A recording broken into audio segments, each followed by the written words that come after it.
ब्रह्मा विष्णु महेश अजर अमर नहीं है। इनका भी आविर्भाव अर्थात जन्म तथा तिरोभाव अर्थात मृत्यु होती है।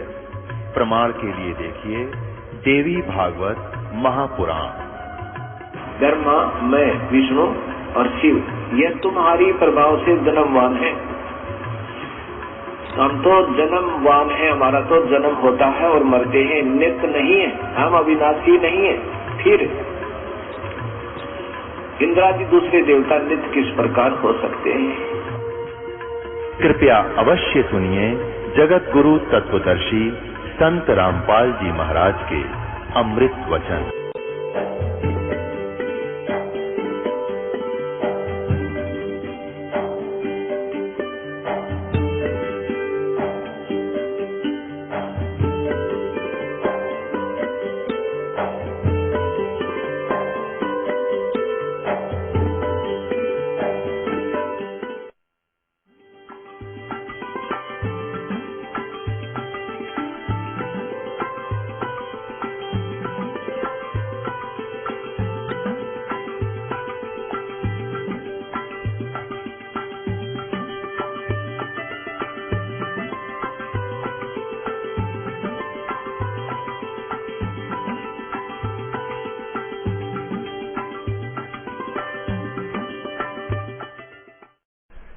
परम पिता परमात्मा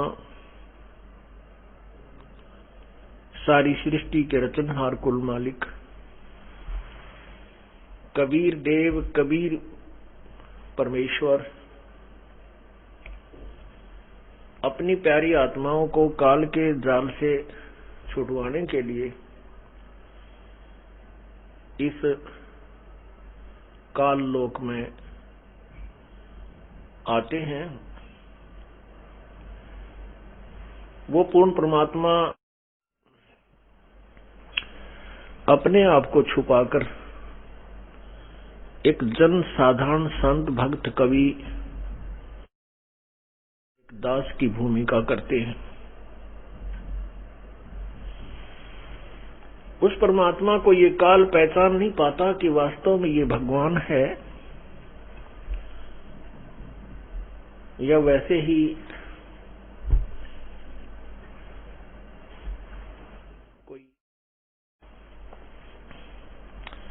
शांत है।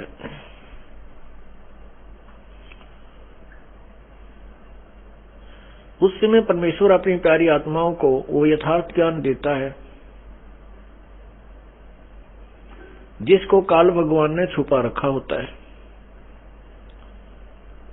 काल भगवान अर्थात ये ब्रह्म ज्योति निरंजन, इसको श्राप लगा हुआ है 1,00,000 मानव शरीरधारी प्राणियों के सूक्ष्म शरीर को खाने का।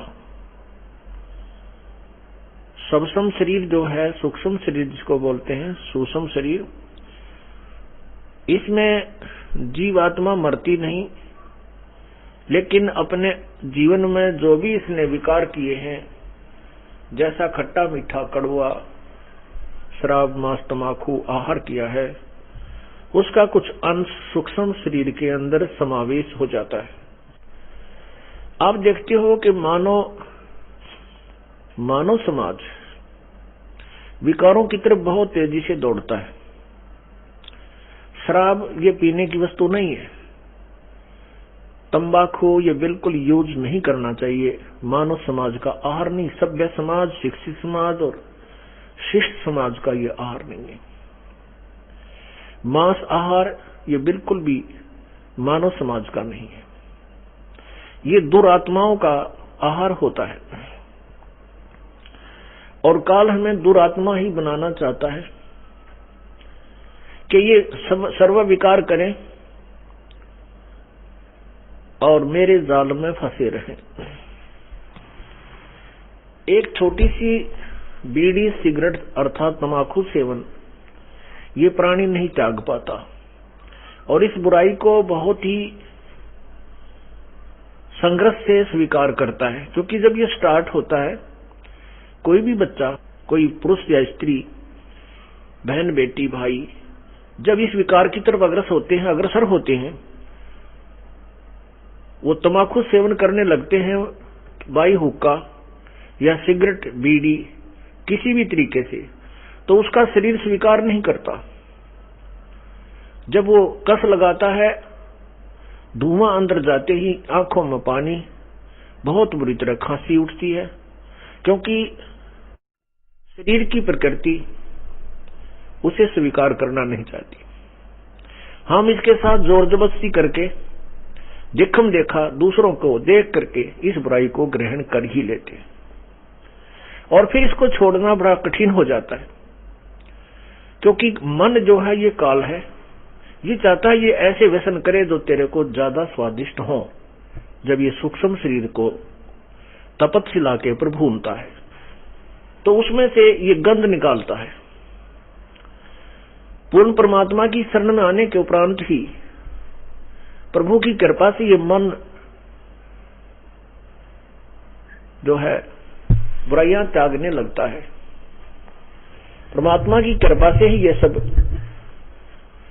बीड़ी शराब मांस तम्बाकू आदि को ये प्राणी त्याग पाता है।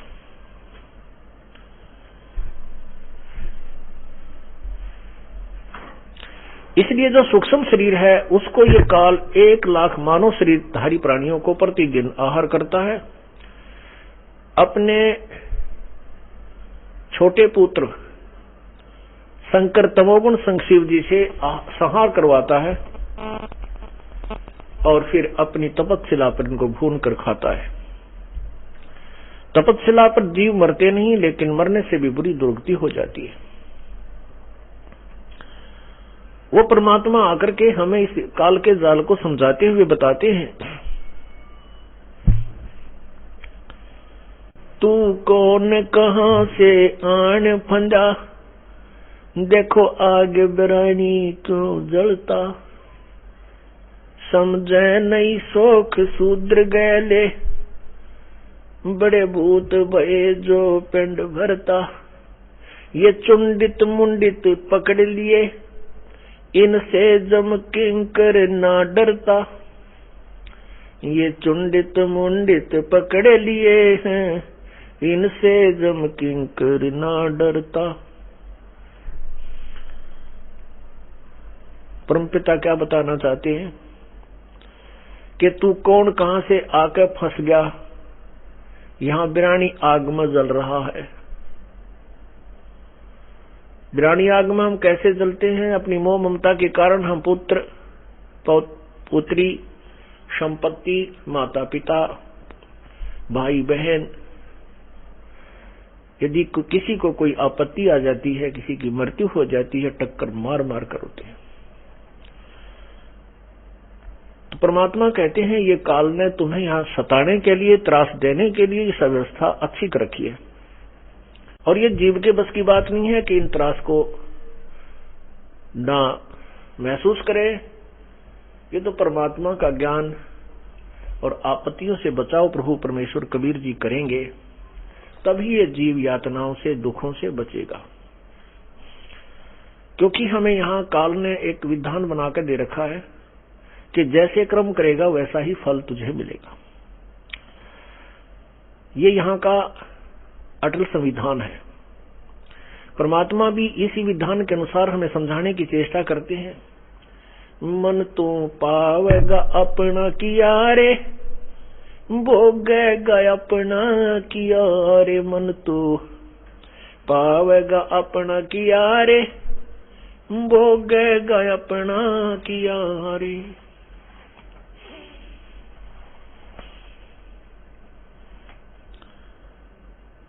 तो परमात्मा कहते हैं कि तुम क्यों ना ऐसे कर्म करो जिनका भोग अच्छा हो, ऐसे पाप क्यों करते हो जिनका भोग अच्छा नहीं है, जिनका प्रतिफल अच्छा नहीं है। और जो पूर्व के हमारे संस्कार हैं, पाप हैं, वो भी हमें भोगने होते हैं। तो परमात्मा पूर्ण ब्रह्म हमें बताते हैं कि तुम हमारी शरण में रहो, हमारे विधान अनुसार साधना कीजिए, मर्यादा में आजीवन रहिए, तेरे पूर्व जन्म के सभी पाप कर्मों को नष्ट कर दूंगा, नाश कर दूंगा। करम भरम बरमंड के पल में करहूं नेस, जिन हमरी दो ही दई सो करो हमारे पेश। कबीर परमात्मा अपनी प्यारी आत्मा आदरणीय गरीबदास साहिब जी को साथ लेकर के सतलोक पहुंचे, साथ में काल के सर्व जाल से परिचित कराया। यहाँ पर काल भगवान ने अपने ब्रह्मांड में, प्रत्येक ब्रह्मांड में एक धर्मराय अर्थात काल, एक काल जो है धर्मराज, एक न्यायाधीश रखा हुआ है।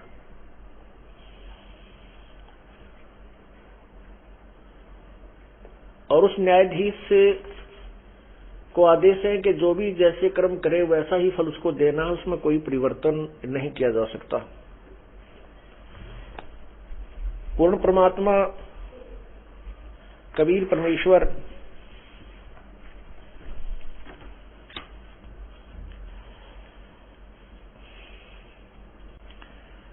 अपनी प्यारी आत्मा को जो उनकी शरण में आ जाती है उनके पाप कर्मों का नाश कर देता है, पूर्व के पाप कर्मों से बचा देता है।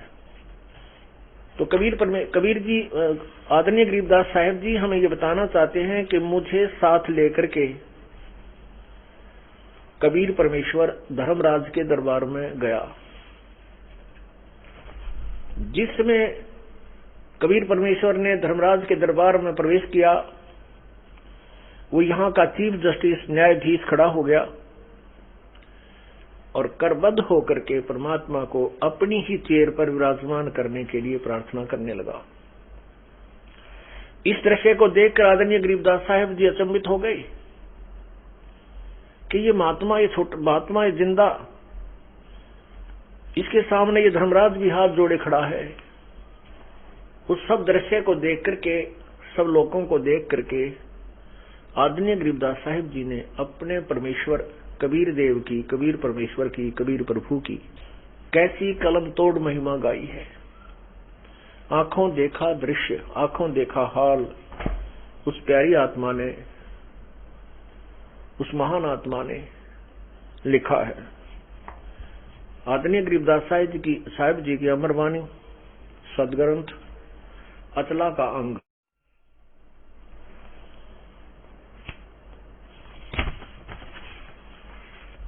ग्रीपंजा दस्त कबीरी का सिर पर रखो हंस, यम किंकर चंपे नहीं उधर जावे तेरा वंश।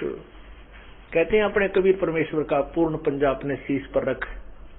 परमेश्वर कबीर जी का पंजा कैसे शीश पर रहेगा? हम पूर्ण संत की तलाश खोज करके उस कबीर परमेश्वर के कृपा पात्र तत्वदर्शी संत की शरण ग्रहण करेंगे और फिर उसके द्वारा दिए गए उस सत्य नाम और सार नाम का हम आजीवन जाप करेंगे और मर्यादा में रहेंगे, तो आपके ऊपर कबीर परमेश्वर का पंजा बना रहेगा। कहते हैं यदि तुम ऐसे लगे रहोगे तुम्हारी 101 पीढ़ी तक को पार कर दूंगा, 101 पीढ़ी को पार कर दूंगा। परमात्मा की वाणी बिल्कुल भी गलत नहीं हो सकती क्योंकि वो समर्थ है। इसलिए गरीबदास साहिब जी कह रहे हैं, पंजा दस्त कबीर का सिर पर रखो हमसे, यम किंकर चंपे नहीं उधर जाएगा वंश। खानदान पार हो जाएगा तेरा आने वाला। गरीब दर्द बंद दरवेश है सतगुरु पुरुष कबीर, नाम लिए बंद छूटे है ये टूटे यम जंजीर। उस कबीर परमात्मा का वास्तविक नाम जाप करने से, नाम लेने से इस काल के जंजीर अर्थात काल के सभी कर्मों के बंधन समाप्त हो जाएंगे, पाप कर्म नष्ट हो जाएंगे। गरीब सतगुरु पुरुष कबीर हैं 3 लोक तत्सार, कोट 49 पृथ्वी ये 14 भवन उधारे। गरीब सतगुरु पुरुष कबीर हैं 3 लोक तत्सार, 2-4 की क्या चला ये उतार हंस अपार। गरीब सतगुरु पुरुष कबीर हैं चारों युग परवाने, ये झूठे गरुआ मर गए हो गए भूत मसाने। पुण्यात्माओं, गरीबदास साहेब जी कितनी यथार्थ वाणी बोल रहे हैं कि एक कबीर परमेश्वर ही है जो मोक्ष दे सकता है और वो स्वयं भी मुक्त है। अन्य जितने भी गुरु सदगुरु जो नकली बने थे ये भूत बन जाते हैं, प्रेत योनि में जाते हैं। आपने राधा स्वामी पंथ के प्रवर्तक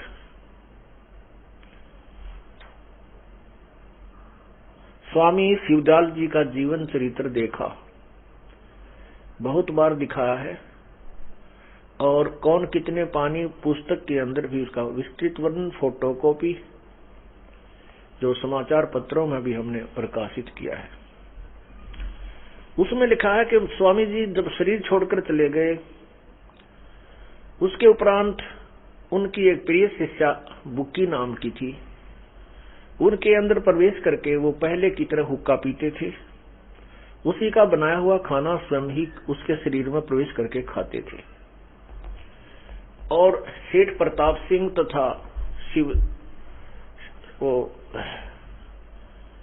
जो सालिग्राम जी, वो दोनों बुक्की से के आगे प्रार्थना करते थे और बुक्की के अंदर वो शिवदयाल जी प्रेत रूप में बोल के उनको शिक्षा देता था।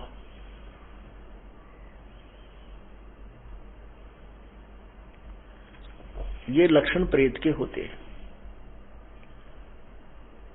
तो यहां पर आदरणीय गरीबदास साहब जी कह रहे हैं गरीब सतगुरु पुरुष कबीर हैं ये चारों युग परवाने, झूठे गुरुआ मर गए वह हो गए भूत मसान, शमशान घाट पर वो भूत बन बैठे झूठे गुरु। गरीब झूठे गुरु के आश्रय कदे न उदर जीवे, साचा पुरुष कबीर है आद्य परम गुरु पीवे। गरीब सतगुरु पुरुष कबीरे का विषम पंथ बैराटे, शिव सन का जिक झावे ही ये मुनि जन जो है बाट। गरीब सतगुरु पुरुष कबीर की कोई ना चल है गैल, बिना पंथ पग धरत है गगन मंडल में सैल। गरीब पग से ती दुनिया चले पंछी पर उड़ान, ऊंचा महल कबीर का जहां नहीं ऐसे जमी आसमान। गरीब नीम मंडेरन महल के नहीं घाट नहीं बाट, ऊंचा तख्त कबीर का कैसे कीजे साट। गरीब शंख स्वर्ग पर सैल है शंख स्वर्ग पर धाम, ऐसा अचरज देखिया वहां बिना नीम का गाम। अब यहाँ अचरज होता है कि बिना नीम का गांव कैसे है सतलोक में। ये भी वैज्ञानिकों ने समस्या हल कर रखी है कि जैसे चंद्रमा और पृथ्वी के बीच में एक खाली स्थान है, उसको सन बोलते हैं, सुन्न वैक्यूम प्लेस। तो वहां पर दोनों ही का गुरुत्वाकर्षण 0 हो जाता है। उस क्षेत्र में जाकर के आप कोई भी वस्तु रख दीजिए वो वहीं स्टेबल हो जाएगी और ऊंचे ऊपर नीचे नहीं जाएगी। वहां पर चाहे यहां से कोई महल बनाकर ले जाइए और बगैर नीम के वहां रख दीजिए, वहीं रुक जाएगा।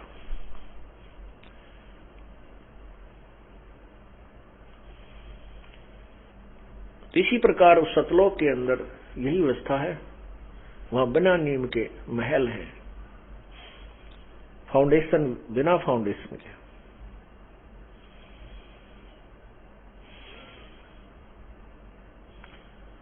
गरीब लख लख योजन उड़ते हैं स्वर नर मुनिजन संत, ऊंचा धाम कबीर का कोई न पावे अंते। कहते हैं ऐसे समाधि लगा करके लाखों कोष तक, लाख योजन यानी एक योजन 4 कोष का होता है, 4 लाख योजन तक ऊपर पहुंच जाती समाधि। लेकिन उनकी समाधि सतलोक में नहीं जा सकती, क्योंकि वो 16 शंख कोस की दूरी पर है। गिर ध्यावे सो पावे नहीं, उल्ट पंथ की चाल, दिल ही अंदर दर्श है योजन शंख विशाल। कि जो समाधिस्थ होते हैं वो नहीं पा सकते परमात्मा के उस सत्यलोक को, वो तो साधना, सत साधना परमात्मा देगा। उस नाम के जाप से इस प्राणी में इतनी शक्ति आ जाएगी कि जब भी शरीर से निकल के ये चलेगा, सौसम शरीर के अंदर इसकी जो जाप का अभ्यास आप कर रहे हो सतनाम और सारनाम का, इसकी शक्ति से इतनी स्पीड से ये जीव यहां से जाएगा कि काल देखता ही रह जाएगा।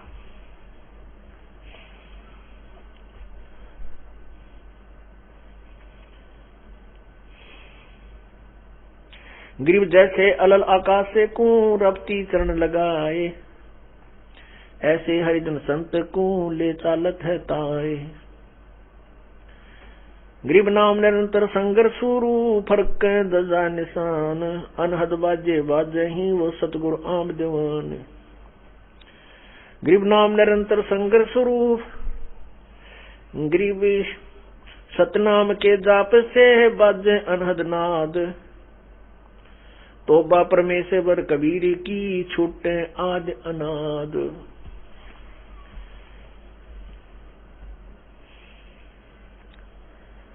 गरीब धर्म राय दरबार में, अब गरीबदास साहिब जी बताते हैं, वो आंखों देखा कि धर्मराय दरबार में दी कबीर तलाक, और मेरे भूले चूके हंस को तू पकड़िए मत कजाक। जैसे डांट मारते हैं ना बड़े अधिकारी छोटे अफसरों पे, ऐसे परमात्मा धर्मराज के दरबार में गया और धर्मराय ने कहा आओ परमेश्वर विराजमान होइए।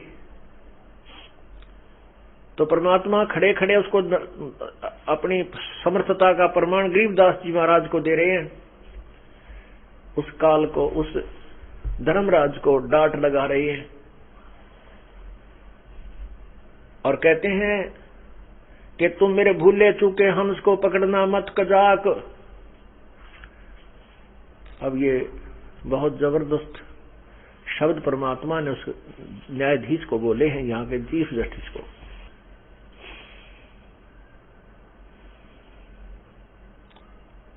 परमात्मा ने कहा कि मेरा हंस, मेरी आत्मा कोई भूल भटक कर नाम छोड़ दे,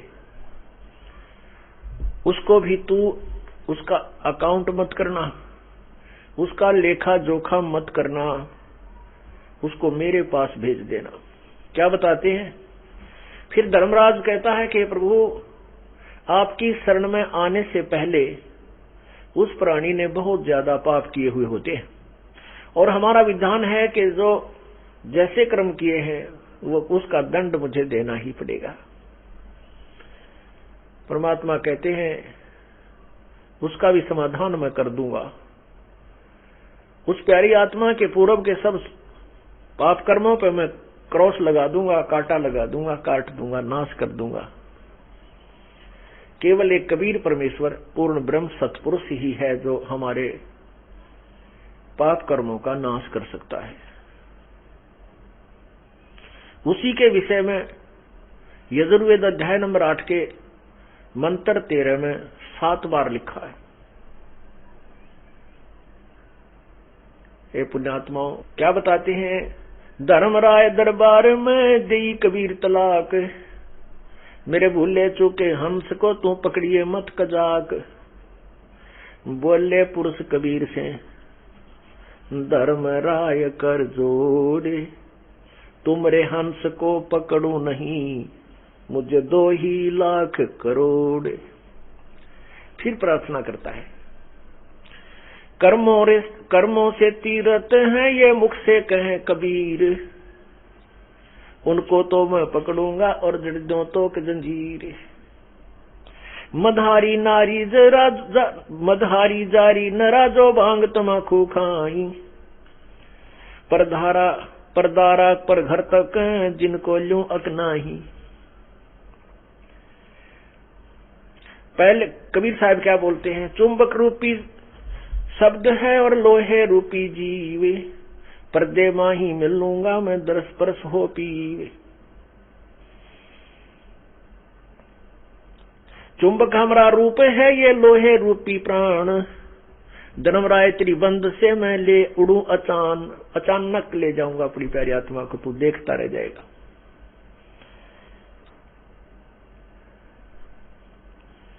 तो क्या कहता है, मदहारी ना जारी नरा, मद आहारी, मांस और मदिरा जो आहार करते हैं और जारी करते हैं, परतरिया गमन करते हैं, कहते हैं प्रभु उनको मैं पकड़ूं या नहीं पकड़ूं। उसके विषय में फिर कहता धर्मराय विनती करे सुनियो पुरुष कबीर, उनको तो मैं निश्चय पकड़ूंगा और दृढ़ दूं तोक जंजीर।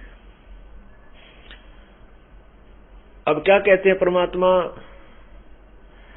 पहले किए सो बख्श हूं आगे करे न कोई, कबीर कहे धर्मराय सो नाम रटे मम सोई।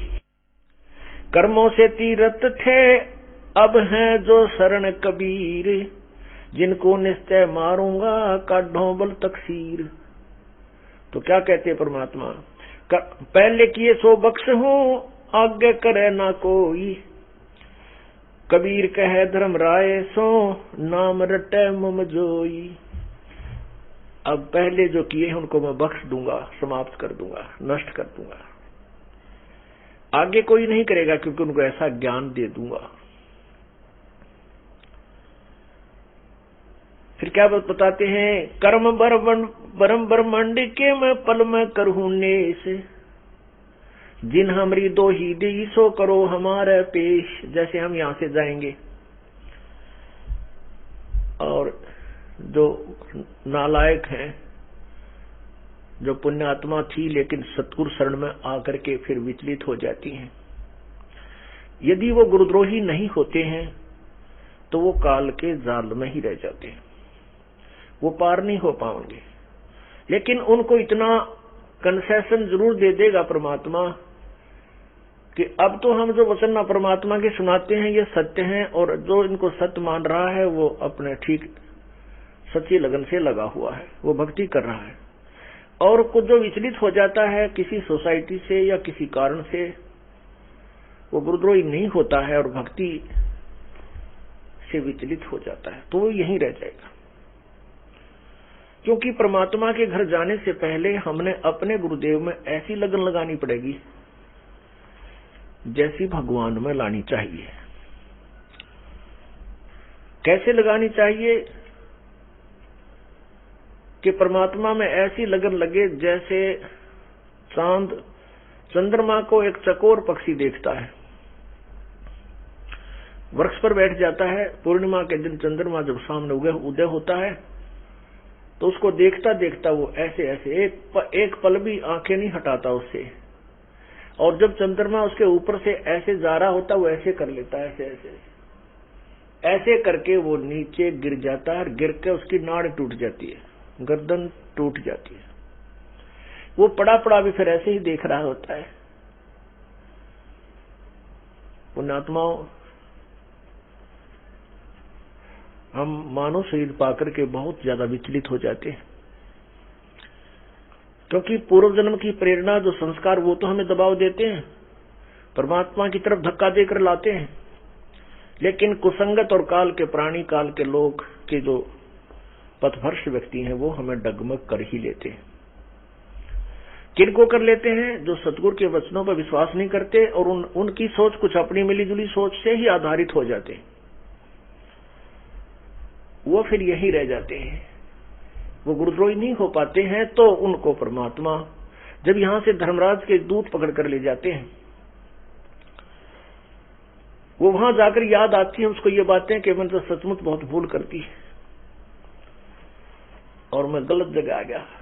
क्योंकि हमारे भगवान के शरण में तो हमारा कोई अकाउंट न्यायाधीश नहीं ले सकता, और जब यहां हमारा न्यायाधीश अकाउंट ले रहा है, हमारा हिसाब किताब कर रहा है, न्याय करने को तत्पर है, तो हम गलत जगह आएंगे। ये ज्ञान आपको फिर याद आएगा। परमात्मा कहते हैं शिव ब्रह्मा इंद्र शिवलोक ब्रह्मापुरी से इंद्रलोक में हो, विष्णु लोक शिवलोक से इंद्रपुरी चाहे विष्णु लोक में हो, शिवमंडल ब्रह्मापुरी चाहे विष्णु लोक में हो, शिवमंडल ब्रह्मापुरी चाहे विष्णु लोक में हो, और हमारे गुण भूल नहीं तो आण छुटाऊं तो यदि वहां भी तू याद कर लेगा, ये परमात्मा मैं तो गलत आ गया, पाप आत्मा हूं प्रभु, मैंने बहुत गलती की, ये परमात्मा आपके वचनों से मैं नीचे गिर गया, मुझसे भूल हो गई, तो परमात्मा वहां अपनी आत्मा के लिए प्रकट हो जाते हैं, इसी दास के रूप में प्रकट होंगे और फिर उससे कहेंगे छोड़ दो ये हमारा हंस है। वहां से तो छुड़वा लेंगे और फिर वो चरणों में लिपट कर बुरी तरह रोगा, क्योंकि वहां से पिटाई तैयार हो रही थी, डंडे ठाए खड़े थे वो पुलिस वाले यानी धर्मराज के सैनिक। तो तब तो चरणों में गिर जाता है, भगवान मुझे बख्श दो, प्रभु मेरे से गलती होगी, हे प्रभु मैं विचलित हो गया था। परमात्मा बोले भाई कोई बात ना, आ जा। तो इसको यहाँ एक परमात्मा का अलग स्थान है इसी ब्रह्मांड में, प्रत्येक ब्रह्मांड में, उसको भी सतलोक कहते हैं, वहां प्रभु रखता है। फिर जब कभी भक्ति युग होता है, सतयुग से प्रारंभ कर देता है, सतयुग में फिर उसको मिलता है, फिर त्रेता द्वापर, फिर कलयुग में आकर के उसको फिर पुनर्जन्म देता है। तब तक वो अपने पुण्यकर्मों से कभी राजा बनता है, कभी कुछ बनता है। जैसे आदरणीय नानक साहिब जी सतयुग में राजा अमरीश थे, बहुत पुण्यात्मा थी, सच्ची श्रद्धा से भक्ति करते थे, जैसी भी उसको प्राप्त थी। अब वो जैसे भी पुण्य यज्ञ करते थे, उनके पुण्यों को स्वर्ग में खा आते थे। फिर मानो श्री जैसे राजा जनक के रूप में वही अम्बरीश वाली आत्मा ही जन्म हुआ। इस समय के किए हुए इन पुण्यों के कारण और उस समय के जो यज्ञ आदि करने से वो स्वर्ग आदि में चला जाता है। और फिर राजा जनक रूप में भी उसने खूब डट के भक्ति की, सुप्रसिद्ध संत कहलाए राज करते हुए भी। उसके बाद स्वर्ग में गए, रास्ते में काल ने एक छल किया उनके साथ, एक नरक था वहां पर, उस नरक के साथ राजा जनक का विमान निकाल दिया। वहां पर 12 करोड़ आत्माएं अपने करे हुए दंड का भोग रही थी, हाहाकार मचा था, तड़फ रही थी। तब राजा जनक ने अपना विमान रुकवाया और कहा कि पार्क दो, अर्थात संचालको इसको रोको और पता करो या रोने की आवाज का क्या कारण है, कौन चिल्ला रहा है, उनको क्या तकलीफ है। उन धर्मराज के दूतों ने, देव दूतों ने बता दिया कि हे प्रभु, हे राजन, यहाँ पर एक नरक है, उसमें सब अपने किए हुए कर्म का दंड भोग रहे हैं। राजा ने कहा कि नहीं, उनको छुड़वा दो। तो उन देवदूतों ने कहा कि यहाँ आपका हुक्म नहीं चलेगा राजन, आप यहाँ के राजा नहीं, यहाँ के धर्मराज राजा हैं, धर्मराज, उन्हीं के आदेश से कुछ हो सकता है।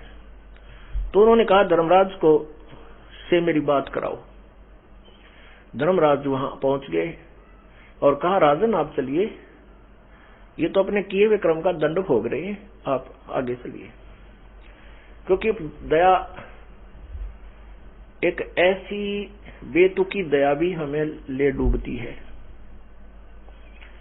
दया अवश्य होनी चाहिए, लेकिन अपने पैर पर कुआड़ा मार कर दया नहीं होनी चाहिए। क्योंकि हमने सतलोक में जाना है और उसके लिए हमने अपनी कमाई को बर्बाद नहीं होने देना है। अपना ठीक है, जो भी अपना माता है, पिता है, भाई बहन, मित्र, रिश्तेदार, कोई सखा है, सखी है, उनको भी परमात्मा के चरणों में लगा दीजिए और कहिए कि आप अपनी कमाई कर और अपना धन जोड़ साहूकार हो जा, सेठ बन। आप अपनी कमाई से कितने दिन दूसरे को सहयोग दे सकते हो, आप अपने मित्र को कितना सहारा दे सकते हो, अपने भाई को, बहन को तुम कितने दिन सहारा दे सकते हो? नहीं दे सकते, चाहे अरबपति चाहे खरबपति क्यों ना हो। उनको भी अपना व्यवसाय में लगाना पड़ेगा, तभी वो सफल होंगे। तो ऐसे ये दया का जो दौर है, इसको ना समझ करके हम बर्बाद कर देते हैं, अपना जीवन खोल बैठते हैं। तो राजा जनक जी ने कहा कि मैं ये नहीं जाऊंगा, या तो मुझे भी यहीं रखो, ना इन सबको यहां से छोड़ के स्वर्ग ले चलो। तो उस समय धर्मराज ने कहा कि एक उपाय है इसका, आप अपने कुछ पुण्य इनको संकल्प कर दीजिए, इनको दान कर दीजिए, फिर हम इनको यहां से निकाल के स्वर्ग ले चलेंगे। राजा जनक ने आओ देखा ना ताव देखा, अपने 50% पुण्य उनको दान कर दिए। उनके कारण वो जितने भी आत्माएं नरक के अंदर दुख पा रही थी उनको उठाकर निकाल लिया, अलग से विमान में बैठाया और सतलोक में स्वर्ग लोक में भेज दिया। वही राजा जनक जो 50% अपने जन्म बर्बाद कर दिए थे पुण्य, 50% को आधे कर्मों का भोग स्वर्ग में भोग कर वो फिर कलयुग में श्री नानक जी के रूप में, संत नानक जी के रूप में अवतरित हुए, जन्म हुआ। ये वही पुण्यात्मा थी जो पहले कभी किसी समय परमात्मा की शरण में लगे हुए थे किसी कलयुग में, और फिर ऐसे विचलित हो गए थे। अब ठीक है, उनको दो राजा भी जन्म मिले। पहले राजा अम्बरीश रूप में उनके नौकर होते थे, सैनिक होते थे। राजा जनक रूप में उनके नौकर होते थे सैकड़ों हजारों की संख्या में। और अब वही पुण्यात्मा स्वयं नौकर लगी है। एक नवाब के सुल्तानपुर में, एक नवाब के यहां मोदी खाने में स्वयं नौकर लगी। परमात्मा का विधान है, जो जन हमारी शरण है ताका हूं मैं दासे, गैल गैल ला गया फिरूं जब तक धरती आकाशे। पुण्यात्माओं वो परमात्मा फिर आए, जिंदा महात्मा के रूप में वहां बेई नदी पर प्रकट हुए, जहां नानक साहब जी वहां स्नान करने के लिए जाते थे। वहां से उनको सतलोक लेकर गए, सचखंड दिखाया और पूरा व्यवस्था दिखा करके वापस छोड़ दिया तीसरे दिन। तब उस प्यारी आत्मा ने कहा था कि काशी में जाकर देखा उस पुण्यात्मा को, परमात्मा को जो सतलोक में देखा था। सामने देखकर कहा था, फाई सूरत मुल्क की वेश, ए ठगवाड़ा ठगी देश, खरा सियाणा बहुता वार, ये धानक रूप रहा करता। अब उस प्यारी आत्मा की आवाज को कोई नहीं पहचान रहा। उसको सब नानक जी को कहते हैं तो पागल है, पंजाब से आया है, एक दुल्हे को धानक को, और ये भगवान कहता है, ये मजदूर को झोंपड़ी में रहता है। तब परमात्मा ने उसे कहा था कि आप मेरे गवाह बन गए हो, इनसे मत टकराओ, मेरी महिमा का गुणगान करो।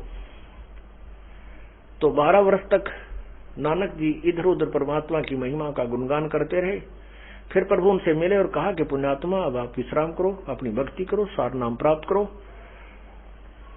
और बैठ कर भजन करो। तो पिछले लास्ट के 16 वर्ष अपने घर पर जाकर नानक साहब ने अपने खेतों में खेती की बच्चों के साथ और अपने सतलोक प्राप्त हुआ। तो कहने का भाव यह है कि हम जैसे परमात्मा के चरणों में लगे हैं, अब हम कलयुग में पीछा छुड़वा सकते हैं। और यदि हम ऐसे फिर लटकम पटकम रह गए तो फिर और जन्म बढ़ जाएंगे। पुण्यात्माओं यहां कोई भी सुखी नहीं है, कोई भी सुखी नहीं है। चाहे कोई राजा बन जाए उसकी वहां दुर्गति, उच्च अधिकारी बन जाए, बेशक हमने कार और कोठी लाल बत्तियों में जाता देखा, उसका परेशानी 24 घंटे टेंशन रहती है। हम इस झूठे सुख को सुख मान बैठे। चाहे यहां राजा बन जाए, राजा को इतना दुख होता है शायद किसी को नहीं होता, लेकिन राजा को माया जोड़ने की आदत पड़ जाती है। उस माया के उस हाड को, कुत्ते वाले हाड को चाब चाब कर ये प्राणी, चाहे राजा है चाहे कोई भी है, भगवान से दूर है, वो यहीं इसी में उलझ पुलझ होकर रह जाता है।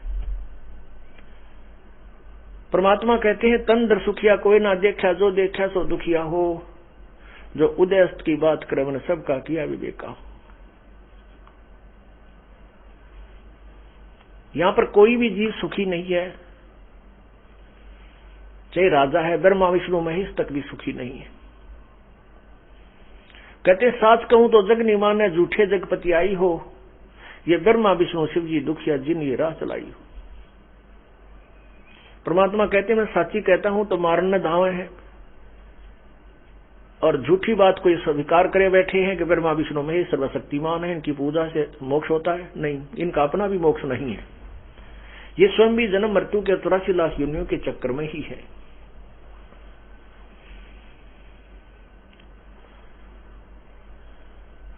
कहने का भाव यह है कि परमात्मा फिर उस प्यारी आत्मा को सतलोक, अपने यहाँ के मिनी सतलोक में ले जाते हैं। वहां जाकर वो खूब रोता है, और उस जैसे नालायक वहां बहुत बैठे पाएंगे, सभी बैठ कर बतलाते हैं हमने नाश कर लिया, हमने बड़ी बनाई बात बिगाड़ दी। अब पता नहीं कौन से कलयुग में परमात्मा कब दया होगी या ना होगी, क्यों कलयुग के अंदर ये काल इतना सतर्क हो जाता है, नाना प्रकार के पंथ बना देता है, भिन्न भिन्न प्रकार के मजहब बनवा देता है, क्योंकि कोई एक दूसरे की बात को सुनकर प्रसन्न नहीं, और आपस में लड़ाई झगड़े मार काट है, और उसी अपनी अपनी अपनी सोच पर सभी आधारित रहते हैं। फिर भी परमात्मा बहुत को दया करते हैं, अपनी समर्थता के कारण, अपने तत्व ज्ञान के तोब के गोले के आधार पर इस अज्ञान रूपी किले को ढा देते हैं, एक बार प्रत्येक कलयुग में अवश्य खत्म कर देते हैं। और उस दाव में, उस अवसर में जो कोई मनुष्य जीवन प्राप्त है और वो पूर्ण संत की शरण में आके सच्ची भाव से अपना जीवन कल्याण करवा लेता, वो पार हो जाता है। अब ये बैन उठ चुका है, अब जो भी सच्चे दिल से परमात्मा की भक्ति जैसी भी बनती है करते रहिए, पर मर्यादा से दूर ना होना, अब आप यहां से पार हो जाओगे। आप विचार देख कीजिए, यहां एक सेकंड का, एक पल का जीव को पता नहीं तेरे साथ कल क्या हो जाएगा। एक बार हरियाणा के 2 मंत्री शपथ लेते ही कुछ ही दिनों के बाद हेलीकॉप्टर से एक्सीडेंट, दुर्घटना होकर के तुरंत मृत्यु को प्राप्त हो गई। उनकी आशाएं कितनी थी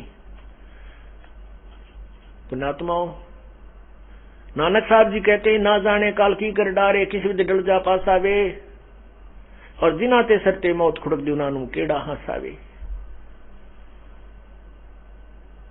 फिर नानक साहब से किसी ने पूछा, परमात्मा हे प्रभु, क्या आप कभी भी प्रसन्न नहीं होते? आप बहुत मायूस रहते हैं। उन्होंने कहा कि साध मिले साड़ी शादी होंदी, विछड़ जाए दिलगिरी वे,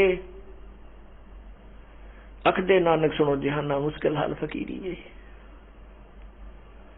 कहते हैं जब ये संत भक्त जो मेरे अनुयायी वापस आते हैं मेरे पास समागम में, इनको देख करके मुझे खुशी का ठिकाना नहीं रहता, क्योंकि मैं ये देखता हूं कि ये काल से विचलित नहीं हुए, इनके ऊपर काल के जाल का असर नहीं हुआ, क्योंकि ये पुनः पुनः आ रहे हैं। और जो नहीं आते हैं उनसे पता लग जाता है कि वो काल न के जाल में फंस चुके हैं, वो चाहे कितने साड़े बन रहे हो, क्योंकि ये पैमाना, ये थर्मामीटर इस दास के पास है कि कौन कैसा चल रहा है, इसकी कैसी भक्ति है। अपनी अपनी सोच से तो हम पहले से दुर्गति करवाते आ रहे हैं। हमने संत के एक एक आदेश का पालन करना होगा, और तभी हम सफल होंगे, नहीं तो जैसा करेंगे वैसा फल मिलता ही रहेगा। अन्य साधनाओं से ये फिर भी आपको करोड़ गुना, असंख्य गुना ज्यादा लाभ देगी ही देगी, लेकिन मोक्ष से वंचित रह जाओगे। फिर मोक्ष से वंचित रह गए तो फिर साधना क्या किया? इन बातों को हमने बहुत ध्यान से सोचना है, विचार करना है, और मालिक के चरणों में पड़ा रहना है। अब क्या बताते हैं,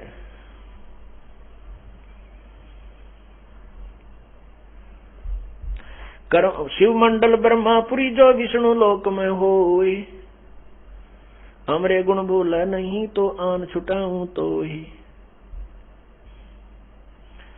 अब धर्मराज ही स्वयं कहता है कि हे प्रभु, जाघट नौबत नाम की,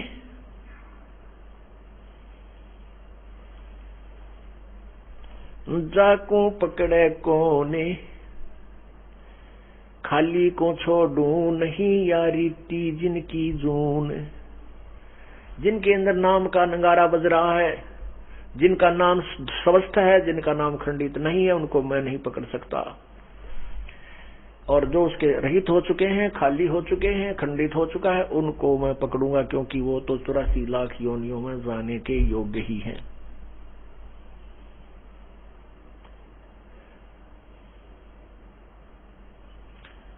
फिर परमात्मा उन्हीं के विषय में कहते हैं कि कर्म भ्रम ब्रह्मांड के जो मेरी शरण में है, जो मेरा नाम सच्चा नाम जाप करता है, उसको मैं समाप्त कर दूंगा, उसके पाप कर्मों के तो निकट नहीं आ सकता।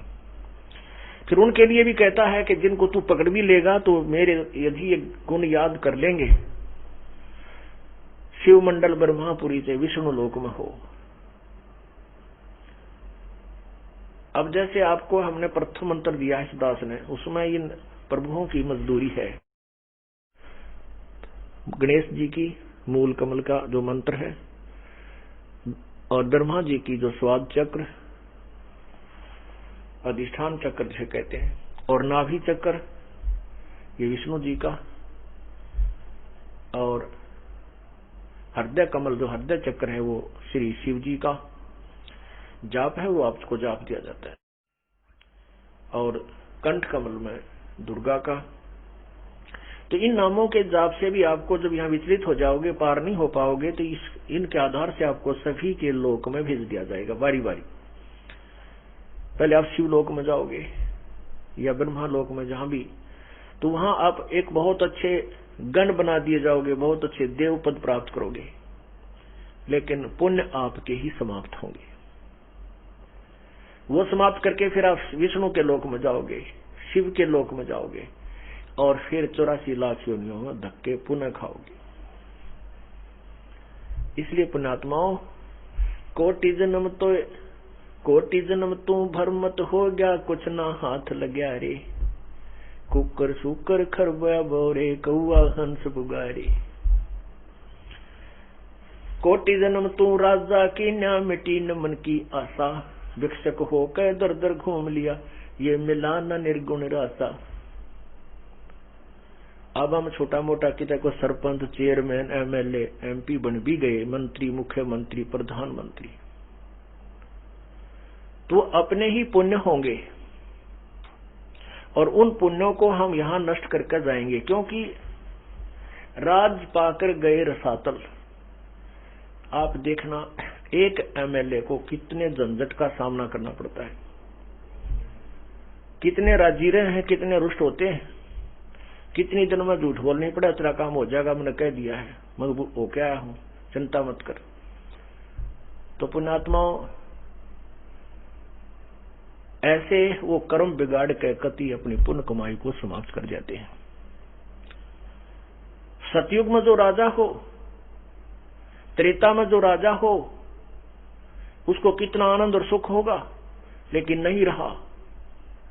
फिर कलयुग में एक सिंपल मैन, लेकिन उन पुण्यात्माओं की पूर्व जन्म की उस सत्यनाम की कमाई भी साथ थी। उसके आधार से मनुष्य जन्म मिलते रहे। अब परमात्मा ने फिर रजा बख्श दी, और अब ये पुण्यात्मा जो पहले विचलित हो गई थी, अब पार हो जाएंगे, यदि वो नियम में रहेंगे। आजीवन अगर वो परमात्मा के प्रत्येक नियम का पालन करके विनम्रता के साथ भूल जाए संसार को।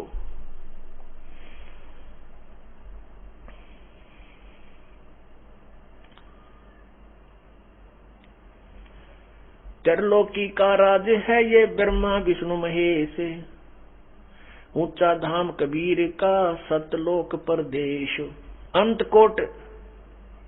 अंतकोट अवतार हैं ये माया के गोविंद, करता हो अवतरे ये फेर पड़े जगबंद। के ये ना जाने कितने अनंत करोड़ माया के गोविंद ब्रह्मा विष्णु महेश त्रिगुणमयी माया रूपी भगवान बनकर आते हैं। मुला माया मग में बैठी हंसा चुन चुन खाई, यो ज्योत स्वरूपी कहे निरंजन में ही करता भाई। एक न करता दो ना करता नो ठहराए भाई, दसवां भी धुंधर में मिल जा सत्य कबीर दुहाई। ये चतुर्भुजी भगवान कहाँ में, हर हर डोर बंधे सब आवे। ये अरहट का कुआ लोई यागड़ बंधा है सब कोई, कीड़ी कुंजर और अवतारा, हर हट डोर बंधे कई बारा। पुण्यात्माओं, अपने को ये तत्व ज्ञान नहीं मिला। अभी तक आप किसी भी संत की, किसी भी महापुरुष, ऋषि, महर्षि की अपने अनुभव की बुक पढ़कर देखना। आप शिक्षित हैं, पढ़े लिखे हो, वो अंत में ये निर्णय दे देते हैं कि किया हुआ कर्म प्रारब्ध तो भोगना ही पड़ेगा, इसमें कोई परिवर्तन नहीं हो सकता। दुख है तो दुख ही भोगोगे, सुख है तो सुख तुम्हें मिले ही मिलेगा। ये उनका अटल नियम बताते हैं प्रभु का। लेकिन ऐसा नहीं है। हमारे वेद शास्त्र कहते हैं कि मासा घटे ना तिल बधे, और परमात्मा की अमर वाणी सवसम वेद भी कहता है मासा घटे ना तिल बधे, ये विध ना लिखे जो लेख, लेकिन सच्चा सतगुरु मेट के ऊपर मारे मेघ। यही प्रमाण पवित्र यजुर्वेद दे रहा है। 8वें अध्याय के 13वें श्लोक में, मंत्र में आप देखिएगा, ये देखिएगा यजुर्वेद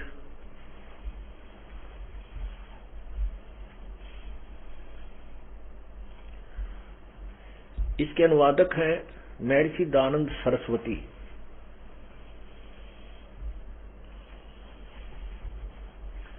इसके ये कहां से प्रकाशित है? प्रकाशक हैं सर्वदेशी कार्य प्रतिनिधि सभा 2/5 महर्षि दानंद भवन, रामलीला मैदान, नई दिल्ली। यजुर्वेद भाष्य संपूर्ण 40 अध्याय महर्षि दानंद सरस्वती कृत। मुद्रक है Prince offset printers, Pataudi house, Daryaganj, नई दिल्ली। इसमें देखिएगा 8वें अध्याय का, ये है 8वां अध्याय, पृष्ठ 241 पे। ये यहां पर इसकी संस्कृत है। देवकर्तस्य, ये 13वां अनुवाद, 13वें का श्लोक है, 8वें अध्याय का 13वां मंत्र है। ये देवकर्तस्य, ये सारा जो संस्कृत में लिखा है, जिसको हम संस्कृत के साथ ना खसे, हम अपने यथार्थ पे आते हैं। इन्होंने अनुवाद किया है 242 पे महर्षि दानंद जी ने। ये सब के उपकार करने वाले मित्र, मित्र मैंने परमात्मा, तुमेव माता च पिता, तुमेव बंधु च सखा। मित्र, आप देव कर्तस्य, दान देने वाले के एनस्य शब्द याद रखना। एनस्य माने अपराध यानी पाप के विनाश करने वाले असी माने हो। मनुष्य कर्तस्य, साधारण मनुष्यों के किए हुए, एनस्य माने अपराध के, अवयजनम विनाश करने वाले, ये नाश करने वाले, अवजनम माने विनाश और एनस्य माने अपराध, असी माने हो। पितृ कर्तस्य, पिता के किए हुए, एनस्य माने यहां भी अपराध ही बोलिए, वैसे इन्होंने विरोध आचरण लिखा है, अपराध के, यहां भी अपराध के, अवजनम माने नाश करने वाले या हरने वाले, अच्छी तरह हरने वाले हो। आत्म कृष्ण, अपने किए हुए, एनस्य माने पाप के, एनस्य माने अपराध कहो, पाप कहो। अवजनम माने दूर करना कहो, नाश करना कहो, दूर करने वाले हो। एनस्य अधर्म के, ओहो घोर पाप के भी अवजनम नाश करने हारे हो। जानता हुआ मैं जो कुछ भी धर्म आचरण किया करता हूं वह करूं, यानी किया करता था या आगे करूं या किया पहले। अवजनम अनजान पने में जो कुछ भी किया करता हूं वह करूं। उस सर्वस्व माने सबके, एनस्य माने पाप के, एनस्य पाप के, दुष्ट आचरण लिखा इन्होंने। अवजन माने नाश करने वाले, इन्होंने दूर करने वाले आप है। अपने आत्माओं, अपने वेद तो कह रहे हैं कि पूर्ण परमात्मा, क्योंकि वेद ज्ञान ये ब्रह्म दे रहा है और पूर्ण परमात्मा की तरफ संकेत कर रहा है। तो उसमें लिखा है कि ये परमात्मा जो है सब पापों का भी, घोर पाप का भी नाश कर देता है जो सत्य साधना करता है। लेकिन महर्षि दानंद जी की अपनी थोड़ी अपनी सोच वो ये थी कि परमात्मा केवल जैसे कर्म करता है वैसे ही फल देता है, वो कोई भी परिवर्तन नहीं करता। ऐसा किसी भी वेद में नहीं लिखा कि परमात्मा पाप नाश करता है। ये देखिए, ये सत्यार्थ प्रकाश, महर्षि दानव सरस्वती, और ये कहां से प्रकाशित है? अथ सत्यार्थ प्रकाश है, महर्षि दानंद सरस्वती स्वामी विरचित है। ये बहुत ऊपर बहुत अच्छे लिखा कि वेद आदि विधि सदशास्त्र प्रमाण समन्वित, यानी सब वेदों आदि अच्छे शास्त्र सद ग्रंथों से प्रमाण के द्वारा इसको लिखा गया है, ऐसा ये कह रहे हैं। श्रीमद परमहंस परिव्रजा का आचार्य इतनी बड़ी उपाधि पहले लगाई है, और महर्षि दानंद सरस्वती स्वामी ये इतनी बड़ी उपाधि महापुरुष को लगाई है, इसके द्वारा विरचित, इसके द्वारा रचा हुआ है। प्रकाशक है वैदिक यतिमंडल, दानंद मठ, दीनानगर, पंजाब। और कहां से प्रकाशित है? ये रोहतक से। प्रकाशक है वैदिक यतिमंडल, दीनानगर, दानंद मठ, दीनानगर, पंजाब। ये है मुद्रक है आचार्य प्रिंटिंग प्रेस, दानंद मठ, गोहाना मार्ग, रोहतक, यहां से प्रकाशित है। इसमें देखिए 7वें समोल्लास में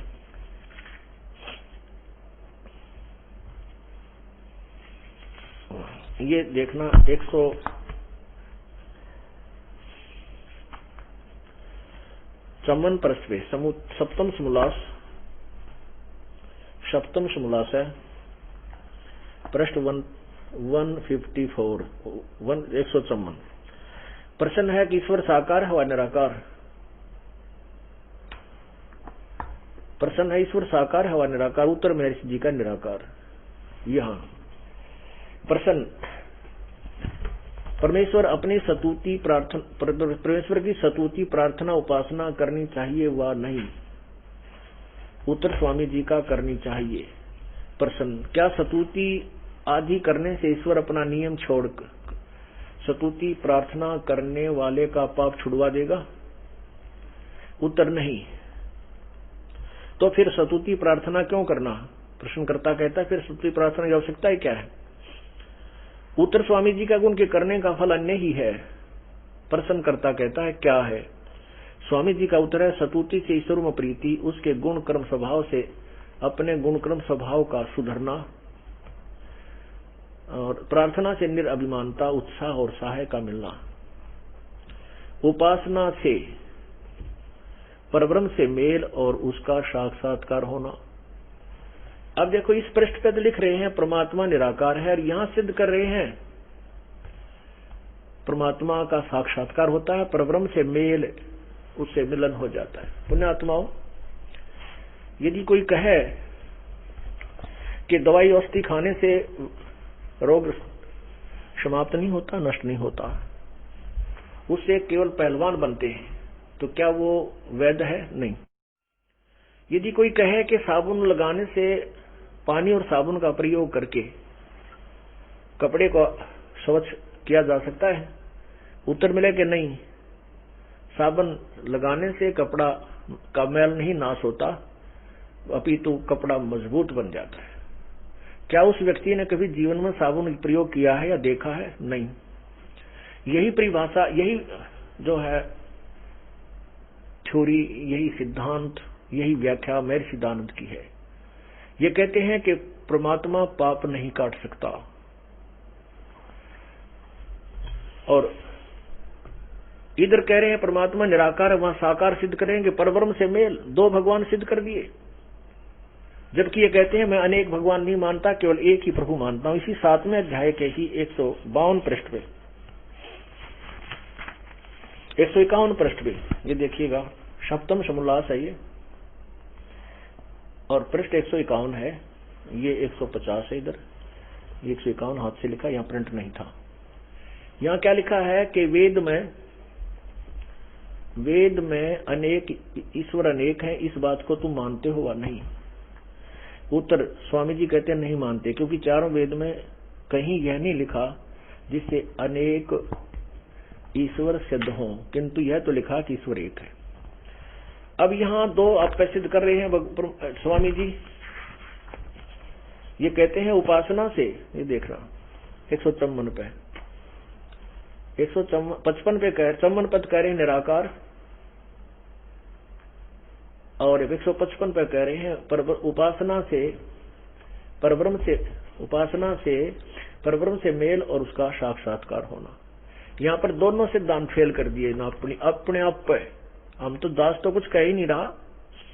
अब वेदों में आपने देख लिया कि पाप परमात्मा घोर पाप को भी काट देता है। तो ये शास्त्र जो है, ये किसी भी होश वाला व्यक्ति ऐसी व्याख्या नहीं कर सकता। ये कोई नशेड़ी लिख सकता है ऐसा। इस पृष्ठ पे ये याद नहीं तू क्या लिख रहा है, अगले पृष्ठ पे तू क्या लिख रहा है, ये अवश्य नशा करता था। आपको प्रमाण दिखाता हूं इन्हीं के करकमलों द्वारा लिखा हुआ।